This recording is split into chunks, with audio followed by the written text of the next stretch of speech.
para Job, que vamos a estar representados en él indistintamente. Algún día de nuestra vida seremos Job. Y cuando seamos Job, usted peléese con la suegra, con el suegro, con el yerno, con el padre, con la madre, peléese con el médico, con la enfermera, pero no se pelee con Dios.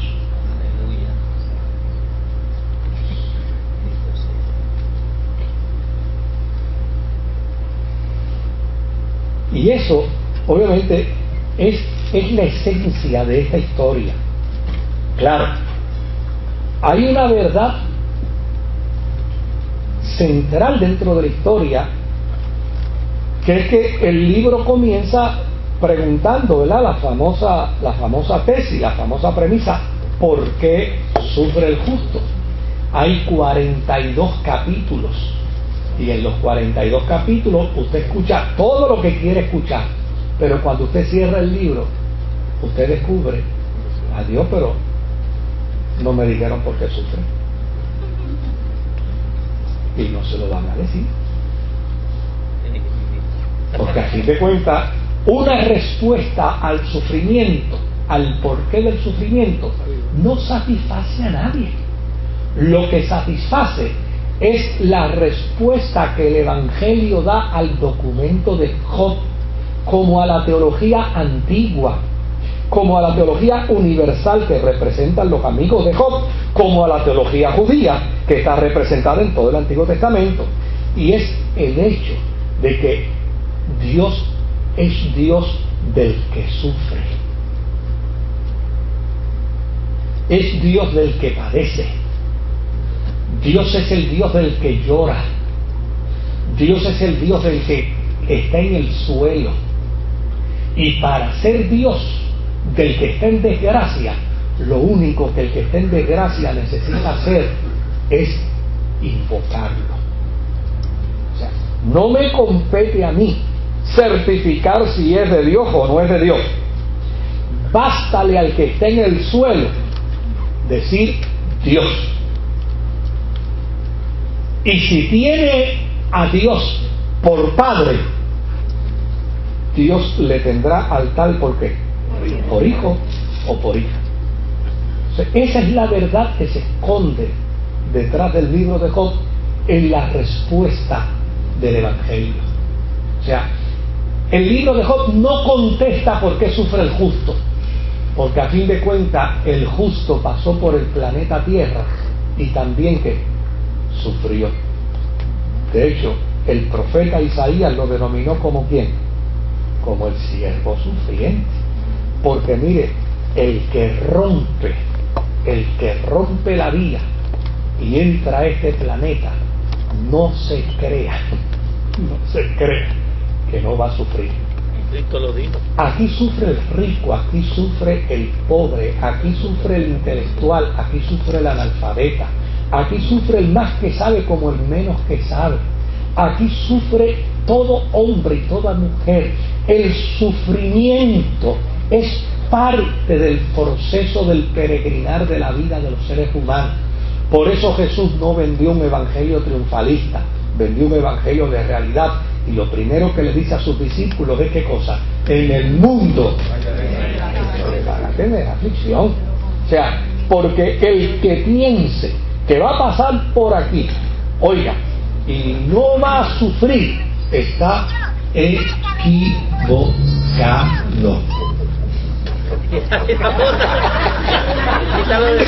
Hasta nosotros sufrimos con Dávila.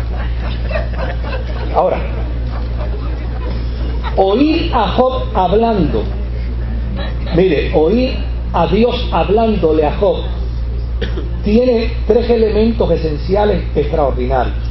Número uno, el primer elemento esencial es que el autor del libro de Job, que es el creador del personaje, ¿verdad?, de Job, y es el creador del personaje de Elifaz y de Bildad y de los cuatro amigos, también ahora plantea que la teología de Dios, y usted dirá, pero ¿por qué lo dice así?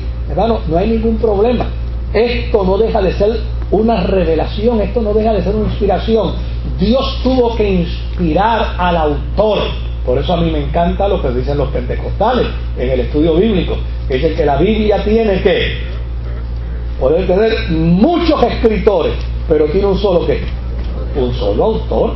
A mí no me preocupa en lo absoluto, pero en lo absoluto, el que yo pueda decir aquí que el autor del libro de Job, mire, el que escribió el libro de Job pudo haber sido Juan sin miedo, pero Juan sin miedo tuvo que haber tenido ¿quién? La inspiración del Espíritu Santo para escribir lo que escribió. Porque si hubiera sido un ángel sin la inspiración del Espíritu Santo, no serviría para nada, no tendría ningún valor. Pero si fue Juan sin miedo con la inspiración de Dios, entonces ahí está el valor del documento bíblico. Y yo sin lugar a duda entiendo que este es un libro de inspiración, que este es un libro donde podemos decir Dios habla al hombre, Dios habla a la familia, Dios habla a la sociedad, Dios habla a los pueblos y Dios habla a los creyentes, a los cristianos. Ahora, vamos a pasar, desde luego, como hoy vamos a cerrar, la primera incursión que vamos a hacer es irnos al capítulo 38. En el capítulo 38, mire, yo voy a usar el mismo procedimiento de la semana pasada, ¿verdad?